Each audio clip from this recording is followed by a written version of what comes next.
Da, torceți-mă mai pe... Așa. Zice lumea că-și cu capul în jos. Vă rog să aplaudați, că dacă nu vă aplaud eu, hai. Așa, mă. Dă-mi drumul la muzică. Dă-mi drumul la muzică odată.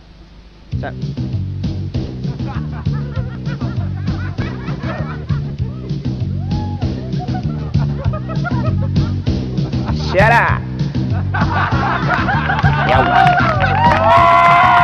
Eram în discotecă, eram în patrulație, când am văzut o fată fără legitimație. Ea a zâmbit la mine, era plină de fard și m-a chemat la ea să mă avanseze în grad. Mi-a zis că o cheamă Lili, că e din București, fază la care eu i-am băgat un să trăiești. Mi-a zis să-i dau dolari, să merg cu ea nițel și până dimineață mă face colonel. Mi-a dat și băutură, ci că să mă simt bine. Mi-a zis că n-a văzut pe altul mai deștept ca mine și mi-a furat fulanul și cucul de la șapcă. S-a dat ușor pe spate, vedeam că este japcă. De atunci m-am jurat, direct la nesimțire, că nu mai ies cu o fată fără acoperire. Și ca să fiu mai sigur că o să-mi fie bine, când sunt în pat cu ea, iau și câinele cu mine. Nesimțit-o, mă nehalito, mă nesimțit-o, nehalito, nesimțit-o, nehalito, vezi că ți-o iei.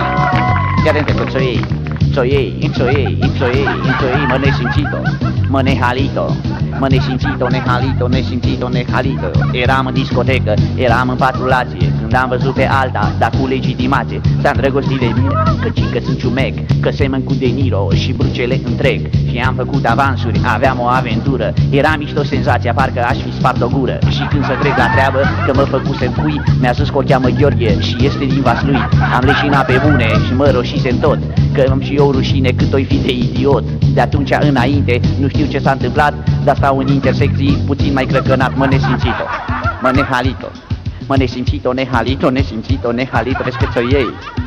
Ți-o iei, fii atentă, ți-o iei, ți-o iei, ți-o iei, ți-o iei, mă nesimțit-o, mă nehalito, mă nesimțit-o, nehalito, nesimțit-o, nehalito, vezi că ți-o iei, au, ți-o iei, au, ți-o iei, ți-o iei, ți-o iei, ți-o iei, mă nesimțit-o.